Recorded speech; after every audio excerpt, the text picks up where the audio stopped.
وعلى آلك وأصحابك يا حبيب الله الصلاة والسلام عليك يا نبي الله وعلى آلك وأصحابك يا نور الله۔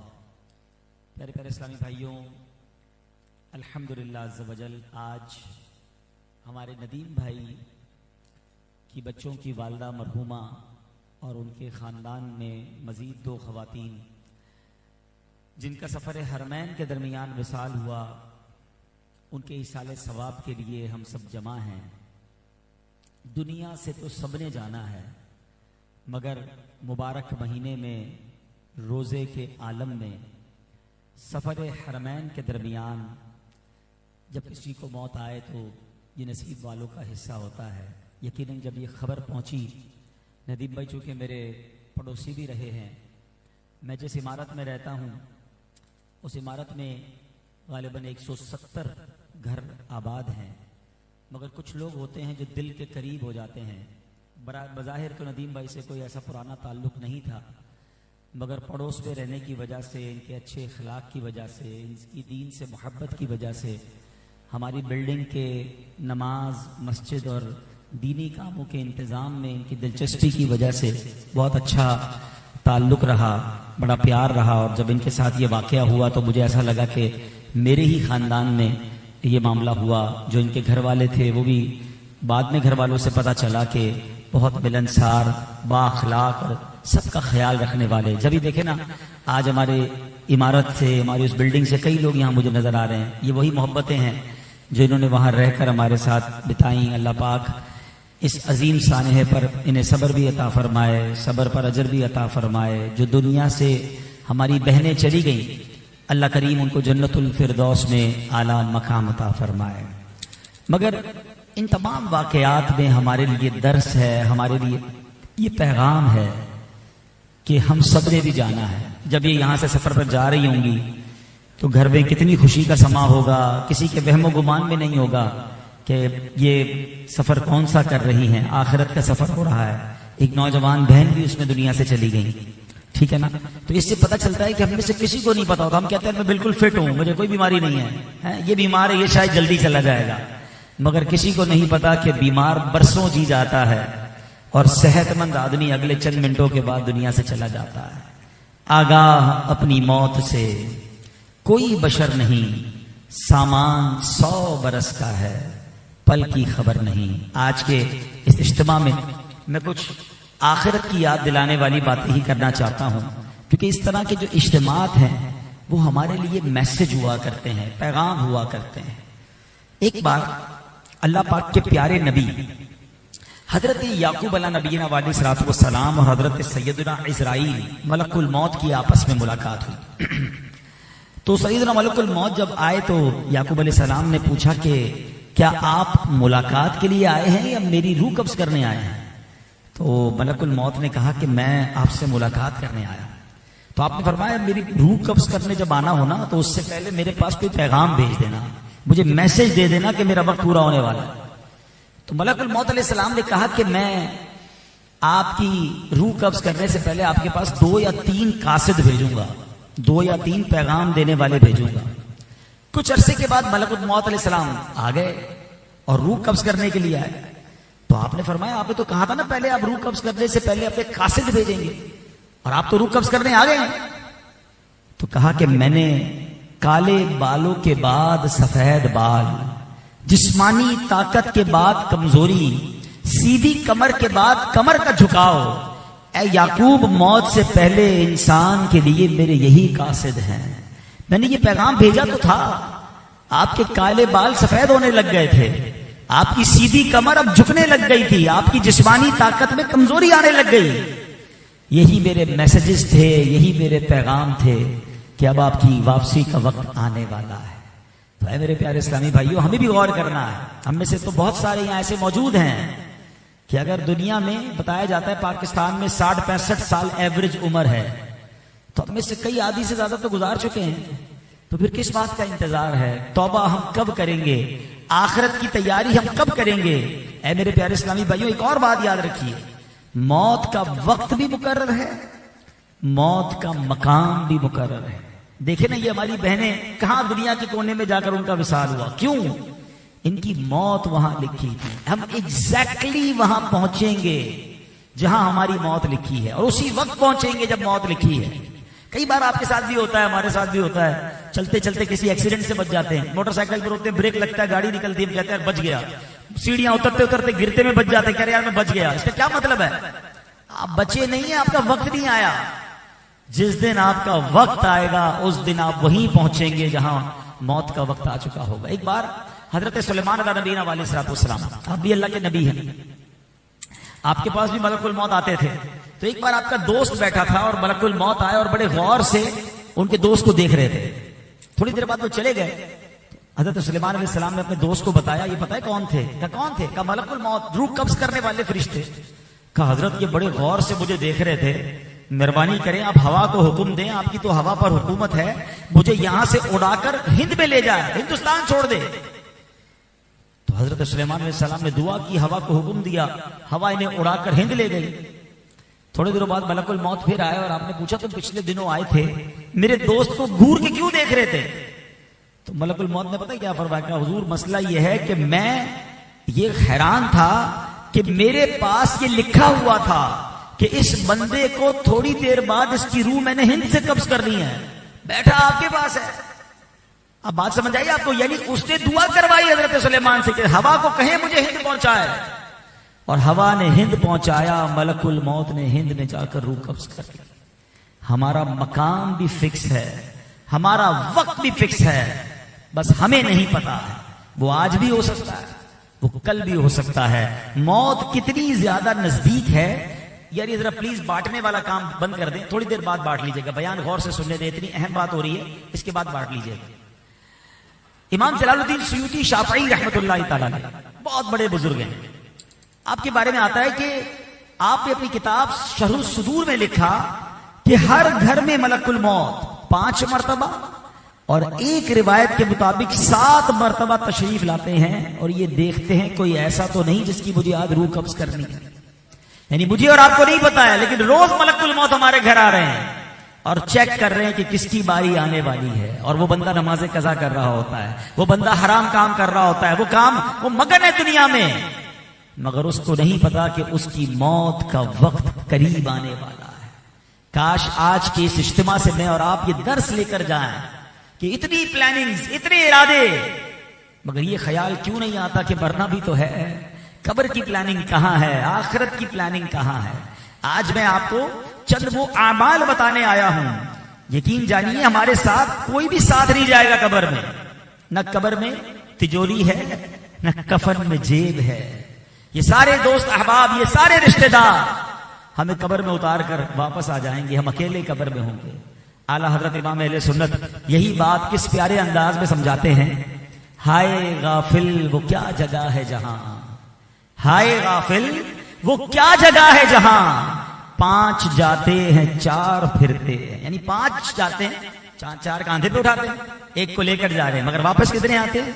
4 پھرتے ہیں. اسے ایک کو قبر میں ڈال کر آ جاتے ہیں. مجھے اور آپ کو سب سارے دوست احباب جن کو ہمارے بغیر چلتا نہیں ہے، وہ سب اکیلی قبر میں چھوڑ کر آ جائیں گے.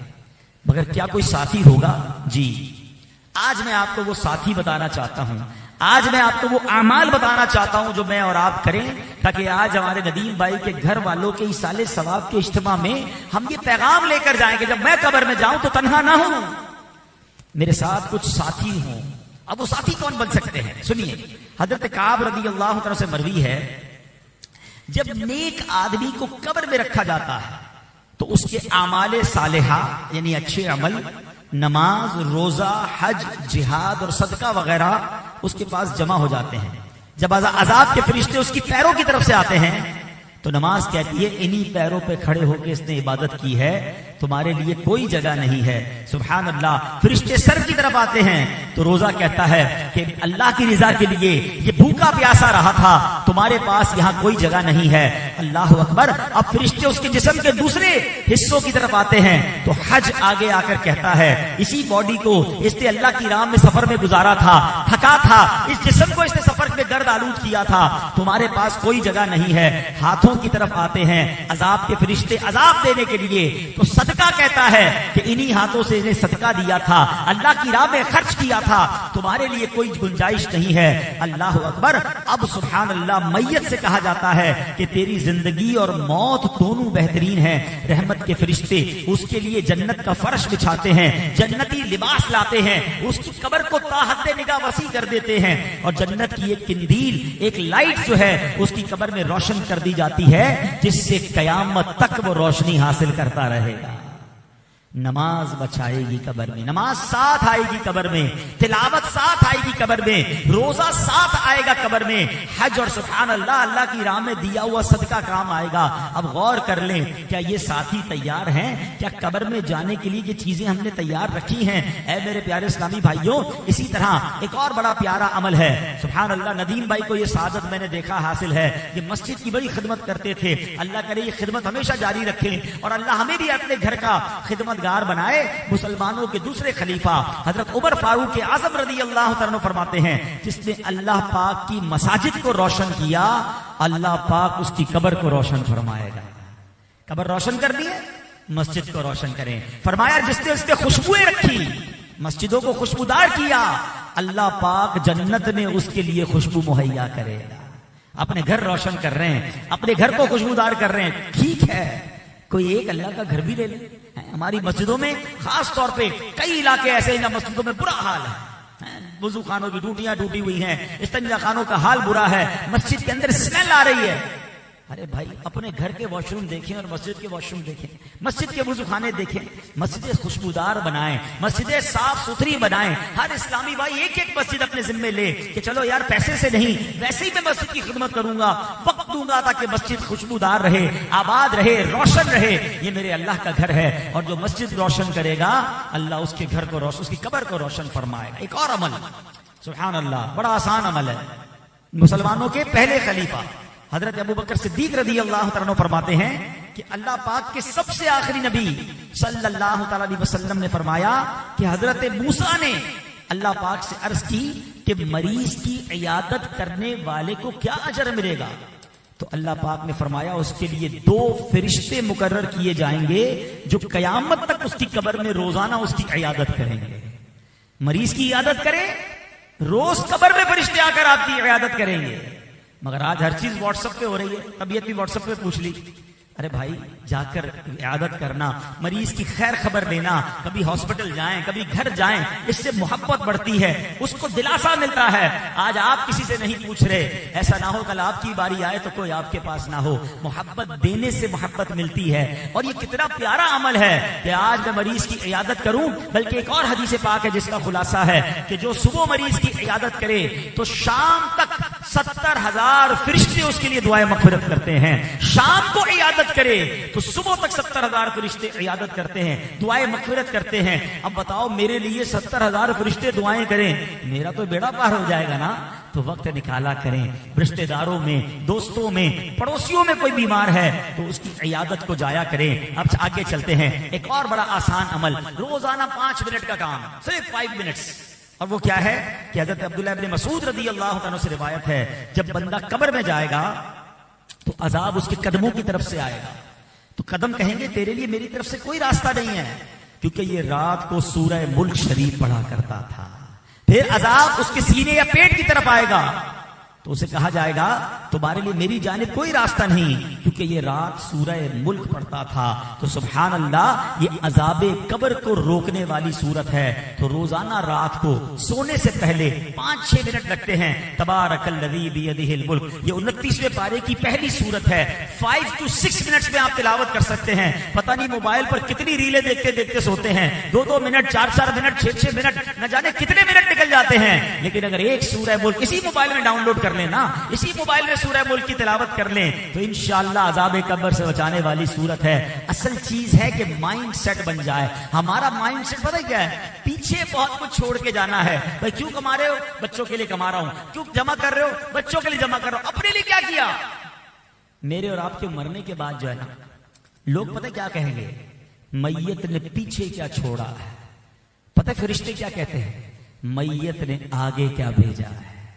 اصل چیز وہ ہے جو ہم آگے بھیج رہے ہیں، اپنی آخرت کے لیے، اپنی قبر کو روشن کرنے والے کام کیجئے۔ ایک اور خوبصورت کام سن لیجئے میرے پیارے اسلامی بھائیوں، کہ جو کوئی شخص یہ کام کر لے، روایت میں آتا ہے جو لوگوں کو تکلیف پہنچانے سے باز رہا، اللہ پاک اسے قبر کی تکلیف سے محفوظ رکھے گا۔ ہاؤ ایزی، زندگی کا اصول بنا لیں، میری ذات سے کسی کو تکلیف نہ پہنچے، اگر کوئی تکلیف دے بھی دے میں نے معاف کر دینا، میری ذات سے میں کسی کو تکلیف نہ پہنچاؤں۔ یہ سودا مہنگا نہیں ہے پیارے اسلامی بھائیوں، کہ میں کسی کو تکلیف نہ پہنچاؤں اور میری قبر کی تکلیف جو ہے وہ دور کر دی جائے۔ ایک اور بڑا پیارا کام حدیث پاک میں آتا ہے، بے شک کسی شخص کا صدقہ اس کی قبر سے گرمی کو دور کر دیتا ہے، اور قیامت کے دن مومن اپنے صدقے کے سائے میں ہوگا۔ آج کی گرمی ہم سے برداشت نہیں ہو رہی، قبر میں تو کوئی پنکھا کوئی اے سی نہیں ہوگا نا، کیسے گرمی برداشت ہوگی؟ تو قبر کی گرمی کس سے دور ہوگی؟ صدقے سے دور ہوتی ہے۔ صدقہ و خیرات کرتے رہا کریں، جب جب موقع ملے کسی غریب کی مدد کر دی، کسی نیکی کے کام میں خرچ کر دیا، اور اس نیت سے کیا کہ یہ میں اللہ کی رضا کے لیے کر رہا ہوں، لوگوں کو دکھانے کے لیے نہیں، تو انشاءاللہ یہ صدقہ قبر میں بھی کام آئے گا، اور قیامت کے دن بندہ اپنے صدقے کے سائے میں ہوگا۔ تو اے میرے پیارے اسلامی بھائیوں، چند باتیں میں نے عرض کی ہیں جو قبر میں کام آنے والی ہیں، جو قبر کے ساتھ رہنے والے اعمال ہیں۔ اللہ مجھے بھی عمل کرنے کی توفیق عطا فرمائے، آپ کو بھی نصیب فرمائے، اور ایسی پیاری باتیں دعوت اسلامی کے ماحول میں سکھائی جاتی ہیں، آخرت کی یاد دلانے والی باتیں بتائی جاتی ہیں۔ آپ بھی دعوت اسلامی کے اجتماعات میں آیا کریں، مدنی چینل فیملی کے ساتھ بیٹھ کر گھر میں دیکھا کریں، تو انشاءاللہ گھر بیٹھے اس طرح کے جب بیانات سنیں گے، اس طرح کی پیاری باتیں سنیں گے، تو ہمارا بھی ذہن بن جائے گا کہ صرف دنیا کے لیے نہیں، آخرت کی تیاری بھی ہم نے کرنی ہے۔ ہمیں نہیں پتا ہم میں سے کون پہلے چلا جائے۔ ایک بات یاد رکھیے، اس دنیا میں ہم ایک ترتیب سے آئے ہیں، ایک سیکوینس سے آئے ہیں۔ پہلے میرے دادا آئے، آپ کے بھی پہلے دادا آئے، پھر والد آئے، پھر آپ آئے، پھر آپ کے بچے، پھر ان کے بچے، یہ ترتیب ہے نا۔ مگر جانے کی یہ ترتیب ہو، یہ ضروری نہیں ہے۔ دادا موجود ہوتا ہے اور پوتا چلا جاتا ہے، باپ موجود ہوتا ہے اور بیٹا چلا جاتا ہے، ہمیں نہیں پتا کون پہلے چلا جائے۔ تو یہ نہیں ہوگا کہ میرے اور آپ کے موبائل پر کوئی میسج آئے گا کہ ذرا آپ 1 مہینہ رہ گیا ہے توبہ کر لیں، 1 مہینہ آخری ہے آپ کا، نہیں، پتا بھی نہیں ہوگا۔ ابھی میں نے ایک شعر پڑھا تھا کہ آگاہ اپنی موت سے کوئی بشر نہیں، سامان 100 برس کا ہے، پل کی خبر نہیں۔ یہ پہلے شعر تھا، اب وٹنس ہے، اب آپ دیکھ رہے ہیں۔ اب آپ سب نے سوشل میڈیا پہ ویڈیو دیکھی ہوں گی کہ بیٹھے بیٹھے آدمی گرا اور اس کا انتقال ہو گیا، چلتے چلتے گرا اس کا انتقال ہو گیا، کام کرتے کرتے گرا اس کا انتقال ہو گیا۔ کیا ہو رہا ہے؟ یعنی اس بندے کو چند سیکنڈ پہلے پتا نہیں ہے، وہ باتیں کر رہا ہے، تقریر کرتے کرتے لوگ دنیا سے گئے، اور خوش نصیب ایسے بھی تھے نماز پڑھتے پڑھتے سجدے میں چلے گئے، وہ بھی ویڈیوز آپ نے دیکھی ہوں گی۔ اس کا مطلب کیا ہوا؟ کبھی آپ ان ویڈیوز کو اس نظر سے دیکھیں کہ یار اس کے چہرے پر کوئی اس کو اندازہ ہو گیا تھا، کچھ نہیں پتا تھا چند سیکنڈ پہلے اس بندے کو۔ ایسے ہی مجھے اور آپ کو پتا بھی نہیں چلے گا، اور چند سیکنڈ بعد ہم دنیا میں نہیں۔ اتنا باریک رشتہ ہے زندگی اور موت کا۔ پلاننگ 10 سال 15 سال 20 سال کی ہے۔ میں نہیں کہتا دنیا کے لیے پلاننگ نہ کریں، مگر آخرت کی پلاننگ بھی جوائن کریں نا، کہ یار مروں گا تو قبر میں کیا ہوگا، محشر کے دن کیا ہوگا، وہاں کے جواب کیسے دوں گا، اللہ راضی ہوگا کہ نہیں ہوگا، قبر جنت کا باغ بنے گی کہ نہیں۔ تو اس کے لیے ہمیں جو نیک اعمال ہم نے سنے کہ نمازوں کی پابندی کریں، پلیز نماز نہ چھوڑیں، نماز اندھیری قبر کا چراغ ہے۔ اور بے نمازی کے بارے میں حدیثوں میں وضاحت کے ساتھ فرمایا کہ بے نمازی کو قبر ایسے دبائے گی، میرے آقا نے دونوں ہاتھ ملا کر بتایا کہ جیسے اس طرح قبر ایسے دبائے گی کہ اس کی ہڈیاں ٹوٹ پھوٹ کر ایک دوسرے میں پیوست ہو جاتے ہیں نا، کہ اللہ پاک نے کچھ لوگوں کو یہ ملکہ دیا ہوتا ہے کہ وہ مختصر الفاظ میں بہت بڑی بات کہہ جاتے ہیں۔ کوزے میں دریا کو بند کر دینا ایک محاورہ ہے، مگر سرکار دو عالم علیہ السلام کے کلام کی شان یہ ہے، آپ کا یہ ایک معجزہ بھی ہے، جوامع الکلم، یعنی اللہ نے آپ کو ایسی صلاحیت عطا فرمائی کہ آپ 1-2 لفظ ارشاد فرماتے اور جناب پھر صدیاں اس پر بات ہوتی رہتی، کتابیں لکھی جاتی رہتی۔ اب یہ حدیث کون سی ہے؟ سبحان اللہ، اعلیٰ حضرت کا مجھے وہ شعر یاد آ رہا ہے کہ میں نثار تیرے کلام پر ملی یوں تو کس کو زبان نہیں، آقا وہ سخن ہے جس میں سخن نہ ہو، وہ بیان ہے جس کا بیان نہیں۔ 2 لفظ حدیث کمپلیٹ، اور فرمایا پورے دین کا خلاصہ ہے نا، مزے کی بات۔ اب وہ حدیث کیا ہے؟ حدیث ہے الدین النصیحہ، دین نصیحت ہے۔ اب نصیحت عام محاورے میں تو اچھی بات کی تلقین کو نصیحت کہتے ہیں، لیکن حدیث پاک میں جو نصیحت ہے یہ عربی لغت والا نصیحت استعمال ہوا ہے. تو عربی لغت میں نصیحت کا معنی کیا ہے؟ خالص ہونا یا خالص کرنا. یعنی حدیث پاک کا مطلب یہ ہوگا کہ دین خالص ہونے کا نام ہے. تو صحابہ کرام علیہ رضوان نے عرض کی حضور کس کے لیے خالص ہونا یہ دین ہے؟ دین جو ہے وہ کس کے لیے خالص ہونے کا نام ہے؟ تو نبی پاک نے 5 باتیں ذکر فرمائیں. فرمایا اللہ پاک کے لیے خالص ہونا، ولی کتاب ہی اس کی کتاب کے لیے خالص ہونا، ولی رسول ہی اس کے رسول کے لیے خالص ہونا، ولی ائمۃ المسلمین مسلمانوں کے آئمہ یعنی قرآن و سنت کے مطابق خلافت اور حکومت کرنے والے یا پھر مفتیان کرام علماء کرام اور اولیاء کرام کے لیے خالص ہونا. اور نمبر 5 عامتہم عام مسلمانوں کے لیے بھی خالص ہونا، اس کا نام دین ہے. یعنی بندہ خالص ہو، ملاوٹ والا نہ ہو، اللہ کے لیے بھی خالص، اللہ کے رسول کے لیے بھی خالص ہیں، پھر سبحان اللہ کتاب اللہ قرآن کے لیے خالص، اولیاء کرام اور اللہ والوں کے لیے خالص، اور عام مسلمانوں کے لیے بھی خالص. دوغلاپن، منافقت یہ نہیں ہونا چاہیے. مگر آج چونکہ قاری قرآن کے ایصال ثواب کی محفل میں آئے ہیں، اور میرا حسن ظن ہے کہ بہت سارے یہاں ایسے اسلامی بھائی موجود ہوں گے جو یا تو قرآن پڑھانے والے ہوں گے یا پڑھنے والے ہوں گے، تو ان 5 باتوں کو تو بہت ڈیٹیل میں بیان کیا جا سکتا ہے. مگر آج میں قرآن کے لیے خالص ہونا کیا ہے ہم اس پر بات کریں گے. اب قرآن پاک میں علماء کرام نے 6 حقوق قرآن کے بیان فرمائے. یعنی کوئی بندہ یہ چاہتا ہے نا کہ میں قرآن کے لیے خالص ہو جاؤں تو قرآن کے 6 حقوق ہیں. اب باری باری وہ 6 حقوق سنتے ہیں. نمبر 1 فرمایا قرآن پر ایمان لانا. قرآن پاک کا پہلا حق یہ ہے کہ اس پر ایمان لایا جائے. یاد رکھیے جتنی بھی کتابیں اللہ پاک نے نازل فرمائی، جتنے صحیفے انبیاء پر نازل فرمائے، ان سب پر ایمان لانا ایک مسلمان پر لازم ہے. اللہ پاک کی نازل کردہ کسی بھی ایک کتاب کا انکار کفر ہے. البتہ پچھلی آسمانی کتابوں پر ایمان لانے اور قرآن پر ایمان لانے میں ایک بڑا اہم فرق ہے، وہ سمجھنا ہوگا. وہ یہ ہے کہ پچھلی جتنی بھی آسمانی کتابیں ہیں، صحیفے ہیں، اس پر اجمالی ایمان لانا فرض ہے اور قرآن پر تفصیلی ایمان لانا فرض ہے. یعنی اجمالی ایمان کا مطلب ہے کہ اللہ نے تورات نازل فرمائی، زبور نازل فرمائی، انجیل نازل فرمائی اور انبیاء پر اور بھی صحیفے نازل فرمائے، وہ سب حق ہیں، سچ ہیں. جو بھی اس میں اللہ پاک کی طرف سے نازل ہوا ہے ہم اس پر ایمان لاتے ہیں کہ وہ سچ ہے. لیکن جو لوگوں نے اپنی خواہشوں کی وجہ سے اضافے کر دیے، تبدیلیاں کر دی، ترمیم کر دی، وہ باطل ہیں.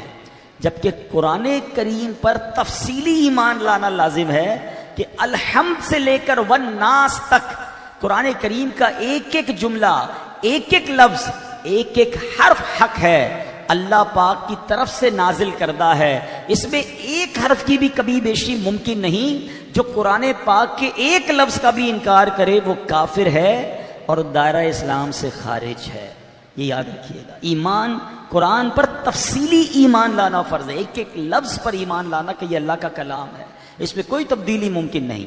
باقی آسمانی کتابیں بالکل ہم اس پر ایمان لاتے ہیں، مگر اگر لوگوں نے بدل دیا ہمارا اس پر ایمان نہیں، جو اللہ نے نازل کیا ہمارا اس پر ایمان. ٹھیک ہے.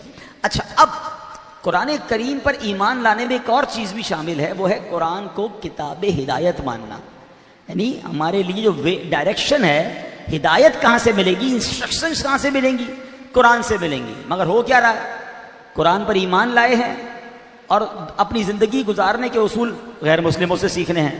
قرآن پر ایمان لائے ہیں، کاروبار کے مسائل، کاروبار کے اصول غیر مسلموں سے سیکھنے ہیں. یعنی زندگی کے سارے معاملات سیکھنے غیروں سے ہیں اور قرآن کو راہ ہدایت مان رہے ہیں. یہ کیسی بات ہوئی؟ یہ تو ایسے ہو گیا کہ کوئی شخص جو ہے کہ اس کی تجوری میں سونے، جواہرات اور ہیرے بھرے ہوئے ہوں اور دوسروں کے پاس جا کر وہ مدد مانگ رہا ہو کہ مجھے تھوڑا پیسے دے دو اللہ کے نام پر، تو لوگ کہیں کہ تمہاری تجوری میں ہیرے جواہرات بھرے ہیں، تم دوسروں سے بھیک مانگ رہے ہو. ہمارا حال یہی ہے کہ ہم اپنے بچوں کو بڑے بڑے فلسفے سکھاتے ہیں، قرآن نہیں پڑھاتے، قرآن نہیں سمجھاتے. تو قرآن پر ایمان لانے کا مطلب یہ ہے کہ قرآن کو امام مانا جائے، قرآن کو راہ ہدایت مانا جائے. نبی پاک علیہ الصلوۃ والسلام کے عظیم صحابی حضرت عبداللہ ابن مسعود فرماتے ہیں ان القرآن شافع و مشفع، قرآن کریم شفاعت کرنے والا ہے اور اس کی شفاعت قبول کی جائے گی. فمن جعلہ امامہ قعدہ الی الجنہ، جو قرآن کو اپنا امام بنا لے قرآن اسے جنت میں لے جائے گا. ومن جعلہ خلفہ ساقہ الی النار، جو قرآن کریم کو پس پشت ڈال دے قرآن کریم اسے جہنم میں دھکیل دے گا. اب غور کرنے، ہماری زندگی میں قرآن ہمارا امام ہے، قرآن ہمارا لیڈر ہے، قرآن سے ہم رہنمائی لیتے ہیں. بھائی رہنمائی تو جب لیں گے جب قرآن پڑھنا آتا ہوگا یا اس کو ڈیٹیل میں سمجھیں گے، اس کی تفسیر پڑھیں گے. ہم تو بھائی کسی فلاسفر کے پاس پہنچ جاتے ہیں، کسی جناب اور بندے کے پاس پہنچ جاتے ہیں جس کا دین ایمان بھی مضبوط نہ ہو. یار ذرا بتاؤ کاروبار کے کیا اصول ہونے چاہیے، فیملی کے کیا معاملات ہونے چاہیے. آج کل پتہ نہیں کس کو لوگ سوشل میڈیا پہ سن رہے ہیں کہ نہیں یار یہ بڑا پڑھا لکھا آدمی ہے اور اس سے جناب بڑے اصول ملیں گے. ہم مسلمان ہیں.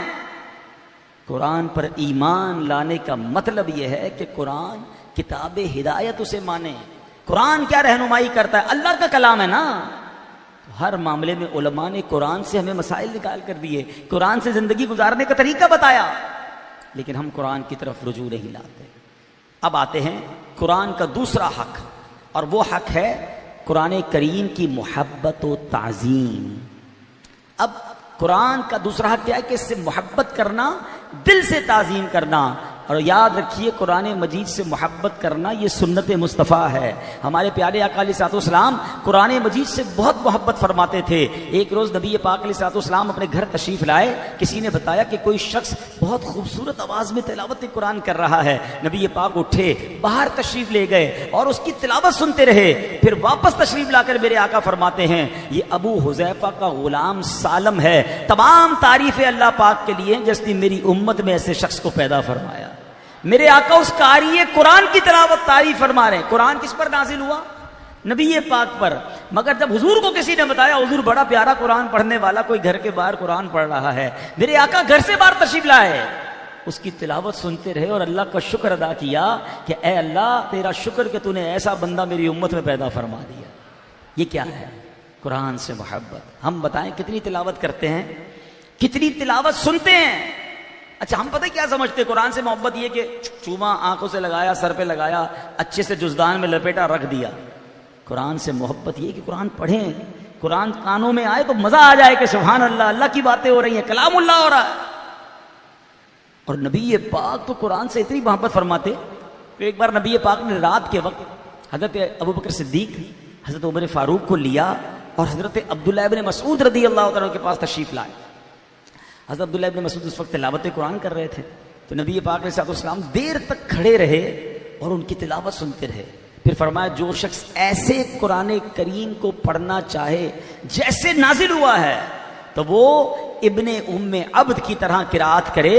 یعنی حضرت عبداللہ ابن مسعود جن کی کنیت ابن ام عبد تھی ان جیسی تلاوت کرے. سبحان اللہ. پھر نبی پاک علیہ الصلوۃ والسلام نے حضرت عبداللہ ابن مسعود سے کہا کہ عبداللہ کچھ اور قرآن سناؤ. کہتے حضور میں آپ کے سامنے کیسے قرآن پڑھوں، قرآن تو آپ پر نازل ہوا ہے. میرے آقا فرماتے عبداللہ تم پڑھو. سبحان اللہ. حضرت عبداللہ ابن مسعود نے سورہ نساء کی تلاوت کی. نبی پاک قرآن سنتے رہے اور آپ کی آنکھوں سے آنسو بہتے رہے. یہ کیسی محبت ہے قرآن سے. پتہ ہے صحابہ کرام جب آپس میں ملتے تھے نا تو آپس میں کہتے چلو کچھ قرآن سنائیے. کوئی قرآن سناتا، باقی سب مل کے سنتے. یعنی ان کی محفلوں میں قرآن کی تلاوت ہوتی تھی. ہم بیٹھتے ہیں اور سناؤ کیا نئی تازی ہے، فارغ ہیں تو موبائل نکالا اور اس میں کوئی ویڈیو دیکھنا شروع کر دی. ہماری کس محفل میں قرآن ہے، ہماری کس گفتگو میں قرآن ہے؟ کیسی قرآن سے محبت ہے؟ صرف زبان کی نوک تک نہیں. میں آپ کو صحیح بتاؤں، جب بھی زندگی میں کسی کو چیک کرنا ہو نا اس سے اس کو کس سے محبت ہے. آپ دیکھیں ہر تھوڑی دیر بعد وہ کس کی بات کرتا ہے. کسی کو اپنے بچے سے پیار ہوگا نا آپ کو ہر تھوڑی دیر بعد وہ اپنے بچے کی بات کرے گا. کسی کو اپنے بھائی سے پیار ہوگا وہ اپنے بھائی کی بات کرے گا. کسی کو استاد صاحب کو بڑے پسند ہوں گے وہ اس کی بات کرے گا. کوئی اپنی فیملی کی بات کرے گا. عاشق رسول کے پاس جاؤ گے تو ہر تھوڑی دیر بعد مدینے کی بات کرے گا، نبی پاک کی بات. یعنی جس کا بندہ ذکر زیادہ کرتا ہے سمجھ لو اس کو اس سے محبت ہے. بتانا نہیں پڑتا محبت کس سے ہے، اس کا انداز بتا دیتا ہے. اب اپنے آپ کو چیک کرنا ہے نا کہ قرآن سے کتنی محبت ہے تو چیک کریں نا پورے دن میں کتنی بار قرآن ہاتھ لگاتے ہیں، کتنی بار قرآن کو دیکھتے ہیں، کتنی بار قرآن کو چومتے ہیں، کتنی بار جناب قرآن پڑھتے ہیں. پڑھنا نہیں آتا تو سنتے ہیں، مہینوں گزر جاتے. کچھ لوگ تو وہ ہیں جو پورا سال گزر جاتا ہے پھر رمضان میں جا کے قرآن کو دیکھتے ہیں. یہ کیسی قرآن سے محبت ہے؟ حق ہے قرآن کا کہ قرآن سے محبت کی جائے. کاش یہ بات ہمیں سمجھ آ جائے. اب تیسرا حق، قرآن پر عمل کرنا. اچھا، اب قرآن پاک کا تیسرا حق کیا ہے؟ التأدب بآدابہ وتخلق باخلاقہ، یعنی قرآن مجید کے بیان کردہ آداب زندگی اپنانا، اور جو اپنانا جو بتایا اخلاق قرآن نے اس کو اپنے کردار کا حصہ بنانا. قرآن پر عمل کرنا یہ حق ہے قرآن کا. مگر میرے پیارے اسلامی بھائیوں، قرآن پڑھتے تو ہیں مگر عمل نہیں کرتے. حق کیسے ادا ہوگا؟ یاد رکھیے، بے شک قرآن کتاب ہدایت ہے، اسے دیکھنا بھی عبادت، اسے چھونا بھی عبادت، اس کی تلاوت کرنا بھی عبادت. مگر اس کے باوجود جب تک اس پر عمل نہ کیا جائے کما حقہ ہدایت نصیب نہیں ہوتی. حدیث پاک میں ہے کتنے قرآن پڑھنے والے ایسے ہیں کہ قرآن ان پر لعنت کرتا. اب قرآن بھی پڑھ رہا ہے اور قرآن ہی اس پر لعنت کر رہا ہے نا، عجیب بات. اب اس کی تفصیل میں علماء نے فرمایا کہ بندہ تلاوت تو کرتا ہے عمل نہیں کرتا. مثال کے طور پر قرآن میں کیا فرمایا رب نے؟ لعنت اللہ علی الکاذبین، جھوٹوں پر خدا کی لعنت. اب یہ شخص اگر جھوٹ بھی بولتا ہے تو قرآن بھی پڑھ رہا ہے تو اس کا مطلب خود ہی اپنے آپ کو لعنت دے رہا ہے نا.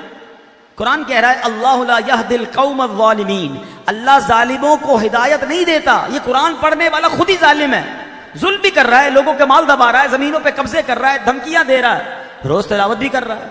تو یہ قرآن خود اسے لعنت دے رہا ہے نا کہ تو ظالم ہو کر قرآن پڑھ رہا ہے. پہلے ظلم چھوڑ، عمل کر قرآن پر، ورنہ قرآن خود بندے پر لعنت کرتا. اور یہ حق ہے قرآن کا کہ قرآن پڑھنا ہے اور پھر اس پر عمل کرنا ہے. اے میرے پیارے اسلامی بھائیوں، صحابہ کرام کا عمل کیسا تھا قرآن پر؟ رائٹ اوے کئی بار کئی آیتیں آپ نے اور میں نے سنی ہیں، مگر سن تو لیتے، کہتے کبھی نہ کبھی عمل کر لوں گا. بات بڑی اچھی کی علامہ صاحب نے، حافظ صاحب نے تلاوت بڑی اچھی کی، امام صاحب نے بات بڑی اچھی قرآن سے سمجھائی، مگر ذرا ابھی نہیں، بعد میں دیکھوں گا، تھوڑے عرصے بعد عمل کروں گا. صحابہ کرام رائٹ اوے اسی وقت عمل کیسے کرتے تھے؟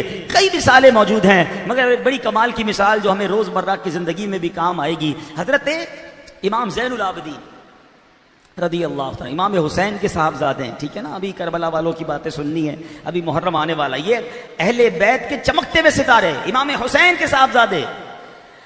اب اس زمانے میں کنیز لونڈیاں اور غلام ہوتے تھے، خادم ہوتے تھے.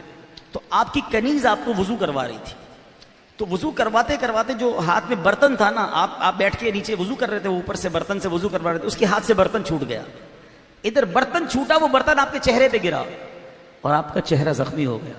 اب ذرا امیجن، اپنے آپ کو اس صورتحال میں رکھیں کہ ہمارا کوئی بچہ، ہمارا کوئی ملازم ہمیں وضو کروا رہا ہو یا ہمیں کوئی کھانا دے رہا ہو اور کھانا دیتے دیتے برتن ہی ہمارے اوپر گرا دے، ہمیں زخمی کر دے، ہاتھ جلا دے، چائے گرا دے. ہو جاتا ہے نا کبھی کبھی انسان سے. کیا کیفیت ہوتی، کتنا غصہ آتا ہے. ملازم ہو کر، میرا خادم ہو کر میرے ساتھ یہ کر رہا ہے. مگر جیسے ہی برتن آپ پر گرا نا تو امام زین العابدین نے اوپر نظر اٹھا کر اس کنیز کو دیکھا. اچھا، اس زمانے میں لوگوں کو قرآن بھی کتنا یاد تھا. کنیز نے رائٹ اوے قرآن پاک کی آیت کا یہ حصہ پڑھا، والکاظمین الغیظ. کیا معنی ہے اس کا؟ اور غصہ پینے والے. اللہ نے قرآن میں اپنے قریب کے، اپنے پیارے بندوں کی شان بیان کی ہے. والکاظمین الغیظ والعافین عن الناس واللہ یحب المحسنین. یہ بہت خوبصورت آیت ہے. مگر اس کنیز نے کس وقت یہ آیت پڑھی کہ حضور غصہ پینے والے تو اللہ کو پسند ہے نا. تو جیسے ہی آپ نے سنا نا، ہم کیا کہتے؟ چلو بعد میں کروں گا، ابھی تو نے غلط کیا نا. رائٹ اوے آپ نے کیا کیا؟ اپنا غصہ پی لیا. بالکل کوئی رپلائی نہیں دیا، کوئی جھگڑا نہیں، کوئی ڈانٹ ڈپٹ نہیں. جیسے ہی خادمہ نے دیکھا کہ ایک حصے پر عمل ہو گیا ہے، وہ کنیز آگے پڑھتی ہے، والعافین عن الناس، اور لوگوں کو معاف کرنے والے، درگزر کرنے والے. امام زین العابدین فرماتے ہیں جا میں نے تجھے معاف کیا. وہ آگے پڑھتی ہے واللہ یحب المحسنین، اللہ نیک لوگ اللہ کے محبوب ہیں. امام زین العابدین فرماتے ہیں جا میں نے تجھے آزاد کیا. غلطی اس کی، تکلیف آپ کو پہنچی، مگر جب قرآن سنا، اللہ کا حکم سنا، بس آپ نے اپنا سارا غصہ رکھا سائیڈ پہ، صرف معاف نہیں کیا، اس کو آزاد بھی کر دیا. اب بتاؤ نا، ہم بھی تو سنتے ہیں لعنت اللہ علی الکاذبین کتنی بار سنا ہے. کبھی جھوٹ چھوڑا؟ ظلم کرنے والوں کا انجام قرآن میں پڑھا. کبھی ظلم چھوڑا؟ سوچے نا, کئی حدیثیں کئی آیتیں ہمارے سامنے سے گزرتی ہیں, کچھ کا تو معنی بھی پتا ہے. اچھا لوگوں کو دوسروں کو سنا رہے ہوتے, پتہ ہے قرآن میں اللہ نے یہ فرمایا, کبھی کسی اور کو سمجھا رہے ہوتے, خود کب سمجھیں گے, خود کب عمل کریں گے. ایک آیت ایسی ہے جس کے بارے میں علماء نے بڑی تفصیل کے ساتھ بیان کیا کہ اس ایک آیت نے کئیوں کی زندگی بدل دی.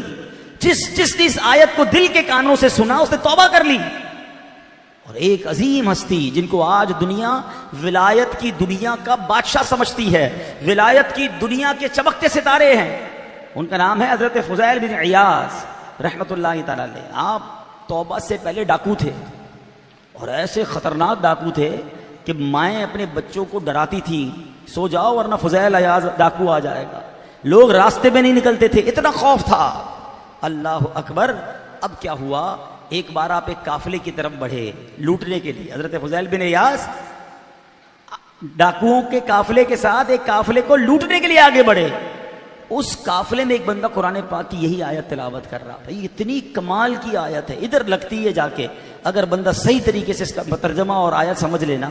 پرابلم یہ تو ہم قرآن پڑھتے نہیں پھر سمجھتے نہیں. قرآن کی آیت 27واں پارہ ہے, سورہ حدید, اور آیت نمبر ہے 16. اللہ قرآن میں ارشاد فرماتا ہے, الم یأن للذین آمنوا ان تخشع قلوبہم لذکر اللہ. اللہ فرماتا ہے کیا ایمان والوں کو ابھی وہ وقت نہیں آیا کہ ان کے دل جھک جائیں اللہ کی یاد کے لیے؟ یعنی ابھی تک اللہ کو یاد کرنے کا ٹائم نہیں آیا, توبہ کرنے کا ٹائم نہیں آیا. قرآن جھنجھوڑ کے کہہ رہا ہے ایمان والوں کیا وقت نہیں آیا؟ حضرت فضیل بن عیاض نے یہ جب آیت سنی نا, آپ کا ایسا حال ہو گیا کہ کسی نے دل پر تیر مار دیا. آپ رونے لگے, زاروں کے تار رونے لگے. کہتے مولا اب وقت آ گیا ہے, توبہ کا وقت آ گیا ہے, تیری راہ میں چلنے کا وقت آ گیا ہے, تیری بارگاہ میں سر جھکانے کا وقت آ گیا ہے. اے اللہ یہ گندی زندگی چھوڑنے کا وقت آ گیا ہے. اللہ اکبر. آپ نے توبہ کی. اب توبہ کے تقاضے کیسے پورے کیے؟ جس کا مال لوٹا تھا سب کو مال لوٹایا, سب سے معافی مانگی, اللہ کی بارگاہ میں توبہ کی. اللہ اکبر. علم دین سیکھنے لگ گئے, عبادت و ریاضت میں مصروف ہو گئے. اللہ نے وہ توبہ کیسی قبول فرمائی کہ زمانے کے ڈاکو کو اپنا ولی بنا دیا. یہ اللہ کی شان ہے. توبہ اگر دل سے ہو جائے نا, ہاں یہ بات یاد رکھیے گا. یہ ویسے بڑی کمال کہ اللہ کی رحمت کی شان دیکھو. میں آپ کو دنیاوی اگزامپل کے ذریعے سمجھاتا ہوں. آپ کو اور مجھے کوئی بندہ ستائے, تنگ کرے, بہت تکلیف پہنچائے, ایک بار آ کے معافی مانگ لے. کبھی کبھی تو معاف کرنے کو جی نہیں چاہتا, اور اگر بہت معافی مانگے تو بندہ کہتا چلو یار ٹھیک ہے معافی کرو گے نا, اور کیا کرو گے, اگر کر بھی دو. اللہ صرف معاف نہیں فرماتا, بلکہ اللہ جب کرم کے دروازے کھولتا ہے تو جتنے اس نے گناہ کیے ہوتے ہیں وہ سارے گناہ نیکیوں میں بدل دیتا ہے. یہ دنیا میں کہاں ہوتا ہے یار؟ یہ کیسی معافی ہے؟ سچی توبہ بندے کو ادھر پہنچا دیتی ہے کہ ڈاکو جس نے نہ جانے کتنا مال لوٹا تھا, مگر جب توبہ کی تو اللہ نے ولیوں کا تاجدار بنا دیا. اب ولی بھی کیسے بنے سنیے. ایک بار آپ مینا شریف کے ایک پہاڑ پر موجود تھے. آپ نے فرمایا اگر کوئی ولی اللہ پہاڑ کو حکم دے نا, اے پہاڑ تو لمبا ہو جا, تو پہاڑ فوراً لمبا ہونا شروع ہو جائے گا. آپ مثال کے طور پر یہ بات ساتھیوں کو بتا رہے تھے, مگر ابھی آپ کا جملہ ختم ہوا اور پہاڑ لمبا ہونا شروع ہو گیا. آپ نے فرمایا پہاڑ رک جا. میں نے کہاں کہا تجھے لمبا ہونے کو؟ وہ ایگزامپل کے ذریعے سمجھا رہے تھے, مگر اللہ نے آپ کو یہ مقام عطا فرمایا, چاہیں تو اشاروں سے اپنے کایا ہی پلٹ دیں دنیا کی, چاہیں تو اشاروں سے اپنے کایا ہی پلٹ دیں دنیا کی. یہ شان ہے ان کے غلاموں کی, سرکار کا عالم کیا ہوگا. اب ذرا بتائیے, قرآن پر عمل کرنا اور فوراً عمل کرنا, اس کا مزہ ہی اور ہے. کبھی قرآن بندہ پڑھ رہا ہو اور ترجمہ بھی اسے آتا ہو, یا ترجمہ بھی ساتھ پڑھ رہا ہے, تفسیر بھی پڑھ رہا ہے, اور کہیں اللہ فرمائے کہ توبہ کر لو تو بندہ اسی وقت توبہ کرے، اسی وقت گناہوں سے معافی مانگے۔ کہیں اللہ کی طرف سے حکم آئے کہ نماز پڑھو تو بندہ قرآن کے فوراً پڑھنے کے بعد 2 رکعت نفل پڑھے اور کہے لبیک میں سجدہ کرتا ہوں، سبحان اللہ، صدقے کا حکم ملے، اللہ کی راہ میں صدقہ کرے، بھلائی کا حکم ملے، بندوں کے ساتھ بھلائی کرنا شروع کر دے۔ قرآن پر عمل کرنا یہ حق ہے کہ قرآن کا اس پر عمل کیا جائے۔ اے میرے پیارے اسلامی بھائیوں، اور سبحان اللہ، نبی پاک کا قرآن پر عمل پتہ ہے کیسا تھا؟ بی بی عائشہ صدیقہ رضی اللہ تعالیٰ عنہ سے سوال ہوا، امی جان یہ بتائیے حضور پاک کا اخلاق کیسا تھا؟ کسی کے بھی اخلاق کو سمجھنے کے لیے نا، اگر آج بھی کوئی بندہ بڑا با اخلاق ہونا اور بڑی پرسنالٹی ہو، آپ کہیں کہ ذرا بتائیے اس کے اخلاق کیسے تھے، تو کم از کم 15-20 جملے تو کہنے پڑیں گے نا، کہ مسکرانے والا ہے، نرم دل ہے، معافی دینے والا ہے، مددگار ہے، حوصلہ بڑھانے والا ہے، سخاوت کرنے والا ہے، نمازی ہے، پرہیزگار ہے، اخلاق بڑے اچھے، کچھ تو کہو گے نا۔ اگر نبی پاک کے اخلاق کی بات کرنی ہے تو کئی کتابیں لکھنی پڑتی ہیں، مگر بی بی عائشہ کو بھی اللہ نے کیسے الفاظ عطا فرمائے، آپ نے 3 لفظوں میں، اور پنجابی میں کہتے ہیں نا، گلی مکا دی۔ آپ سے پوچھا گیا امی جان بتائیں حضور کے اخلاق کیسے؟ بی بی عائشہ رضی اللہ تعالیٰ فرماتی کانا خلقہ القرآن، کانا خلقہ القرآن، نبی پاک کے مبارک اخلاق قرآن والے تھے، یعنی قرآن پڑھتے جاؤ، جو قرآن میں لکھا ہے وہی نبی پاک کے اخلاق ہے۔ یعنی میرے آقا قرآن پر عمل کرنے والے کیسے تھے؟ اگر کسی کو نبی پاک کی سیرت پر عمل کرنا ہے تو وہ قرآن میں جو آرڈرز ہیں، قرآن میں جن چیزوں سے روکا گیا، آرڈر دیا عمل کر لے، روکا گیا رک جائے، تو سبحان اللہ نبی پاک کے یہ خوبصورت جو ہے وہ اخلاق ہیں۔ اب آتے چوتھے حق کی طرف، وہ حق ہے قرآن پر قرآن کی تلاوت کرنا۔ اب یہ بھی بڑا مسئلہ ہے، تلاوت نہیں کرتے، تلاوت کرنا آتی بھی نہیں ہے، حالانکہ قرآن کے فضائل اتنے ہیں تلاوت قرآن کے، سنتے جائیں کہ تلاوت قرآن افضل عبادت ہے۔ قرآن پاک کا 1 حرف پڑھنے سے 10 نیکیوں کا ثواب ملتا ہے۔ قرآن پڑھنے سے رحمت اترتی ہے، فرشتے پروں سے سایہ کرتے ہیں اور سکینہ نازل ہوتا ہے۔ جو صبح کو قرآن ختم کرے تو شام تک، اور شام کو ختم کرے تو صبح تک فرشتے دعائے رحمت کرتے رہتے ہیں۔ روز قیامت قرآن اپنے پڑھنے والوں کی شفاعت کرے گا۔ قاری قرآن، اے قاریوں قرآن کے مبارک ہو، آپ کو اخلاص کے ساتھ یہ کام جاری رکھنا۔ قاری قرآن قرآن کریم پڑھتا ہوا جنت کے درجات میں چڑھتا چلا جائے گا، اور جو نماز میں کھڑے ہو کر تلاوت کرے، یہ بڑی کمال کی بات بتا رہا ہوں۔ ہم نے یہ تو سنا کہ قرآن کی تلاوت کرو تو ہر حرف پر 10 نیکیاں ملتی ہیں، یہ بغیر وضو تلاوت کرنے پر ہے۔ اگر کوئی قرآن تلاوت کر رہا ہے، دیکھ بھی نہیں رہا قرآن کو اور وضو بھی نہیں، تو ہر حرف پر 10 نیکیاں۔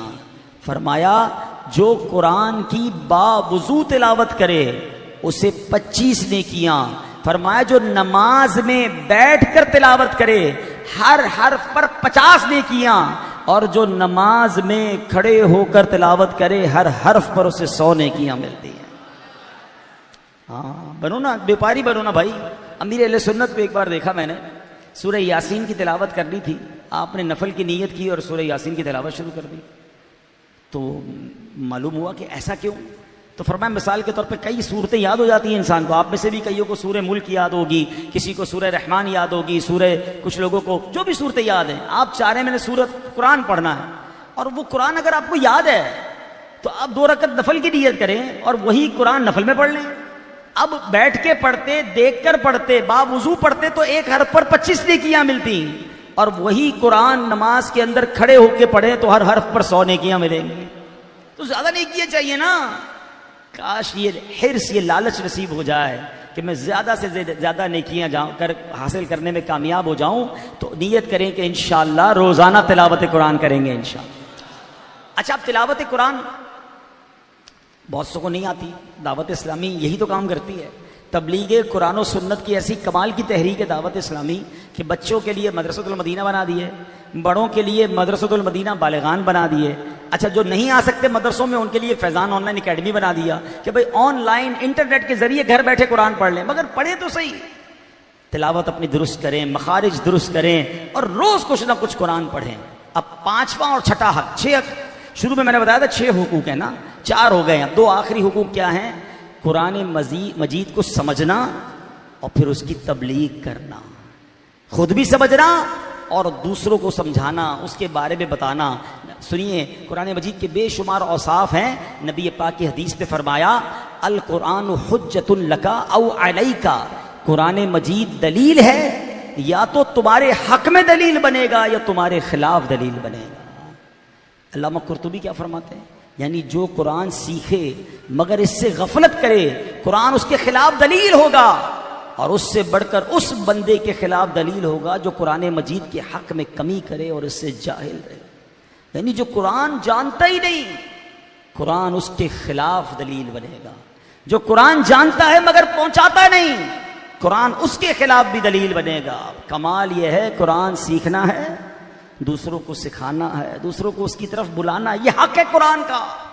حدیث سنی ہوگی نا آپ نے، خیرکم من تعلم القرآن وعلمہ، تم میں بہترین وہ ہے جو قرآن سیکھے اور دوسروں کو سکھائے۔ دیکھیں نا، یہی کام تو دعوت اسلامی کر رہی ہے، قرآن سیکھ رہی ہے، قرآن سکھا رہے ہیں۔ اسلامی بھائی مسجد مدرسہ لگائے بیٹھے ہیں، آپ کو بلاتے ہیں یار 15 منٹ کے لیے آ جائے، 20 منٹ کے لیے آ جائیں، اپنے مخارج ٹھیک کر لیں، کچھ تو قرآن پڑھ لیں۔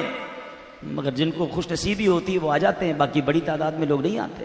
تو پلیز خود بھی قرآن پڑھیں، اپنے بچوں کو قرآن پڑھائیں۔ حدیث پاک کا خلاصہ ہے وہ دل ویران ہے جس میں کچھ قرآن نہیں ہے۔ اب چیک کر لو ہمارے دل میں کتنا قرآن ہے، خود اپنے دل کو چیک کر لیں۔ 5-6 منٹ لگتے ہیں روزانہ سورہ ملک پڑھ دیں، عشاء کے بعد سورہ ملک کی تلاوت کر لے، یہ سورت عذاب قبر سے بچاتی ہے۔ حدیثوں میں آیا کہ عذاب آئے گا بندے کی قبر میں، یہ سورت کھڑی ہو جائے گی کہ میں تجھے عذاب نہیں دینے دوں گی کہ یہ بندہ میری تلاوت کرتا تھا۔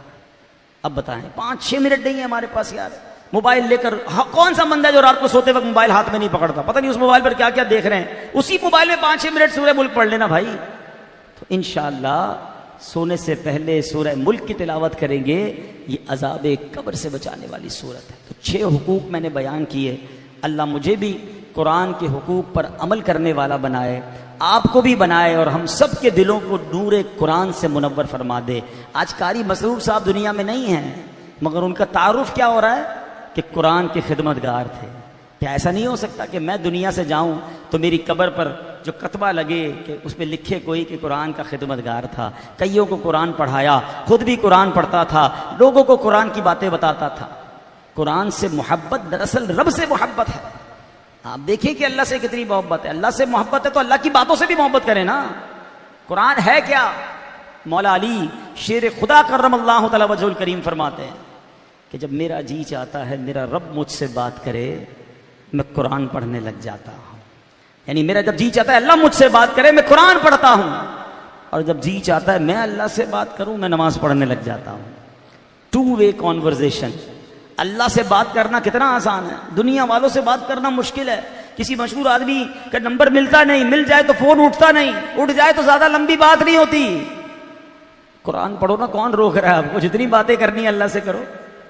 کاش یہ بات ہمیں سمجھ آ جائے۔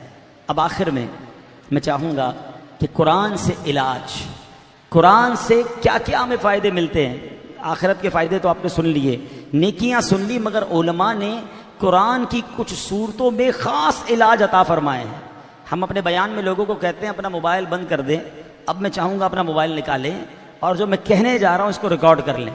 یہ آپ کو کام آئے گا، آپ کے گھر میں کام آئے گا کہ قرآن کی کون سی صورت سے آپ اپنی کس پرابلم کا علاج کر سکتے ہیں۔ ٹھیک ہے، اس کو جو چاہیں ریکارڈ کر لیں، ویسے تو یہ سوشل میڈیا پہ لائیو بھی جا رہا ہے۔ اچھا، بڑی پیاری کتاب ہے جنتی زیور، اس سے قرآن کی چند صورتوں کے مختصر فضائل سناتا ہوں میں آپ کو۔ نمبر 1، سورہ فاتحہ 100 مرتبہ پڑھ کر جو دعا مانگی جائے وہ دعا قبول ہوتی ہے۔ سورہ بقرہ کی تلاوت سے شیطان گھر سے بھاگ جاتا ہے۔ آیت الکرسی پڑھنے سے محتاجی دور ہوتی ہے۔ سورہ کہف کو ہمیشہ پڑھنے والا دجال کے فتنوں سے محفوظ رہے گا۔ والدین کی قبر پر ہر جمعہ سورہ یاسین کی تلاوت کرنے سے اس کے حروف کی تعداد کے برابر ان کے گناہ بخش دیے جائیں گے۔ سورہ الدخان پڑھنے سے مشکل دور ہوتی ہے۔ جو قریب المرگ ہو، یعنی جس کا انتقال ہونے والا ہو، سکرات کا عالم ہو، سورہ جاسیہ پڑھ کر دم کرنے سے انشاءاللہ اس کا خاتمہ بالخیر ہوگا۔ سورہ حجرات کا پڑھنا اور دم کر کے پینا گھر میں خیر و برکت کے لیے مفید ہے. جس کے باغات وغیرہ ہیں، چاہتا ہے باغ میں پھل زیادہ ہوں، سورہ قاف پڑھنے سے باغ میں پھلوں میں کثرت ہوتی ہے. سورہ رحمان 11 بار پڑھنے سے مقاصد پورے ہوتے ہیں. جو شخص روزانہ سورہ واقعہ پڑھے اس کو کبھی بھی فاقہ نہ ہوگا. سورہ ملک کو ہر رات پڑھنے والا عذاب قبر سے محفوظ رہتا ہے. اسی طرح سورہ ضحیٰ پڑھنے سے بھاگا ہوا آدمی واپس آ جائے گا. سورہ علم نشرح کو جس مال پر پڑھ کر دم کر دیا جائے اس مال میں خوب برکت ہوگی. اچھا، کچھ بزرگ ہوتے ہیں جوڑوں میں درد ہوتا ہے تو سورہ علق میں جوڑوں کے درد کا علاج ہے. سورہ قدر جو صبح و شام پڑھے اللہ کریم اس کی عزت بڑھا دے گا. جو اپنی عزت بڑھانا چاہتا ہے انا انزلناہ فی لیلۃ القدر، صبح و شام یہ پوری سورت پڑھ لیا کرے. سورہ قریش پڑھیں تو انشاءاللہ جان کی حفاظت کے لیے مجرب ہے. اور سورہ فیل دشمن کے شر سے حفاظت کے لیے. اور اگر کوئی اولاد کا تمنائی ہے سورہ کوثر کی تلاوت کرتا رہے، اللہ اسے صاحب اولاد بنا دے گا. سبحان اللہ. سورہ اخلاص قل هو اللہ احد یہ 1/3 قرآن کے برابر ہے. اور آج کل جنات اور شیطان اور جادو سے لوگ بڑے پریشان ہیں. سورہ فلق اور سورہ ناس سے جن شیطان حاسدوں کے شر سے حفاظت رہتی ہے. چند صورتوں میں کیا کیا موجود ہے. قرآن میں شفا ہے، قرآن میں حفاظت ہے، قرآن میں برکت ہے. بس آج نیت کر جائیں. قاری صاحب کے ایصال ثواب کے اجتماع میں آئے نا تو انشاءاللہ قرآن سے دوستی کریں گے انشاءاللہ. اللہ مجھے بھی عمل کی توفیق عطا فرمائے، آپ کو بھی نصیب فرمائے. ایسی پیاری باتیں دعوت اسلامی کے پیارے ماحول میں سکھائی جاتی ہیں. اجتماع میں آتے رہیں، قافلوں میں سفر کرتے رہیں. ماشاءاللہ جون جولائی میں پورے پاکستان میں قافلوں کی بہاریں ہیں، تو آپ بھی وقت نکال کر 12 دن 30 دن کے قافلوں میں سفر کریں. اللہ پاک عمل کرنے کی توفیق عطا فرمائے. آمین بجاہ النبی الامین صلی اللہ تعالی علیہ وسلم. صلو علی الحبیب.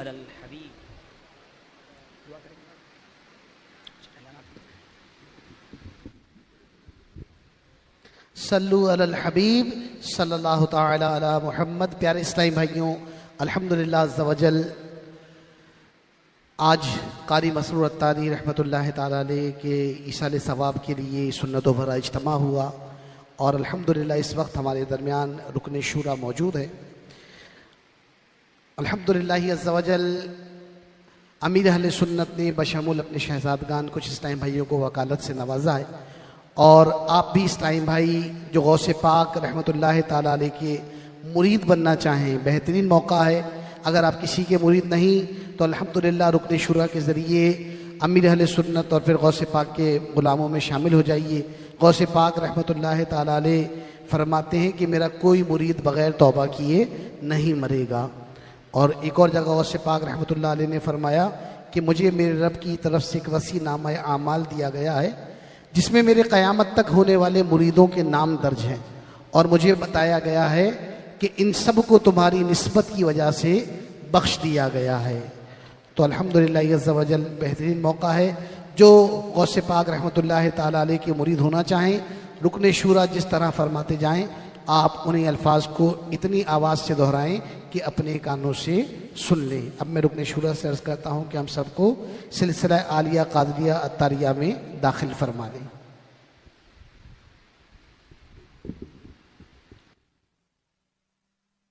وہ اسلامی بھائی جو مرید ہونا چاہیں، جس طرح میں کہتا جاؤں دہراتے جائیں. بسم اللہ الرحمن الرحیم. الصلاۃ والسلام علیک یا رسول اللہ وعلی آلک واصحابک یا حبیب اللہ. لا الہ الا اللہ محمد رسول اللہ صلی اللہ تعالی علیہ وسلم. توبہ کرتا ہوں میں اپنے تمام پچھلے گناہوں سے اور آئندہ اللہ اور رسول کی نافرمانی نہیں کروں گا. مرید ہوتا ہوں میں خاندان عالی شان قادریہ رضویہ الطاریہ میں میں نے اپنا ہاتھ آپ کے ذریعے امیر اہل سنت کے ہاتھ میں دیا اور ان کے ذریعے سرکار بغداد حضور غوث پاک شیخ عبد القادر جیلانی رحمت اللہ تعالی علیہ کے ہاتھ میں دیا۔ اے اللہ مجھے جناب غوث اعظم کے مریدوں میں قبول فرما اور قادری سلسلے کی برکتوں سے مالا مال فرما۔ صلاۃ والسلام علیک یا نبی اللہ وعلی آلک و اصحابک یا نور۔ خوشخبری الحمدللہ عز و جل رکن شورا نے ابھی ترغیب بھی دلائی اور انشاءاللہ ہمارے اس شاہ فیصل ٹاؤن سے 8، 9، 10 محرم کو 3 دن کے مدنی قافلے حیدرآباد سفر کر رہے ہیں اور انشاءاللہ 5 محرم الحرام کو 12 دن اور 1 ماہ کے مدنی قافلے کے پی کے مانسیرا سفر کریں گے۔ تو یقیناً رکن شورا کی مصروفیت ہم سب ایک تعداد ہے جو جانتی ہے، لیکن آج ماشاءاللہ ہمیں وقت دیا ہے تو ہم بھی ان کے دل کو خوش کر دیں اور نیت کر لیں۔ جو خوش نصیب اسلام بھائی 12 دن کا سفر کرنا چاہیں وہ بھی ہاتھوں کو بلند کر کے اظہار کریں کہ انشاءاللہ ماہ محرم میں امیر علیہ سنت نے بہت ساری دعاؤں سے نوازا ہے سفر کرنے والوں کو، تو 12 دن والے بھی ہاتھ اٹھائیں، انشاءاللہ ہم 12 دن سفر کریں گے ماشاءاللہ ماشاءاللہ۔ اور ماشاءاللہ اب 3 دن میں تو کوئی رہے نا، یہ تو عبدالحبیب بھائی کو تحفہ دے دیں کہ حضور آپ ہمارے پاس آئیں، ہم آپ کو ہی تحفہ دیتے ہیں محرم میں 3 دن۔ ہاتھوں کو اٹھا کے دونوں اٹھا کے رکھیں ماشاءاللہ، حضور دعاؤں سے نواز۔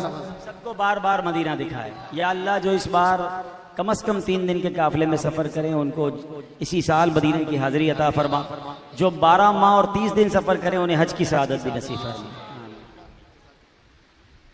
الحمدللہ رب العالمین والصلاة والسلام علی خاتم النبیین۔ اللہم ربنا تقبل منا انکا انت السمیع العلیم وتب علینا یا مولانا انکا انت التواب الرحیم۔ میرے مولا ہم سب کا جمع ہونا اپنی بارگاہ میں قبول فرما۔ تمام اسلام بھائی اول آخر 3 بار درود پاک پڑھ لیں، 1 بار سورہ فاتحہ پڑھ لیں، 3 بار سورہ اخلاص پڑھ لیں، پھر ہم سب کے لیے انشاءاللہ اصالہ ثواب کرتے ہیں۔ الفاتحہ۔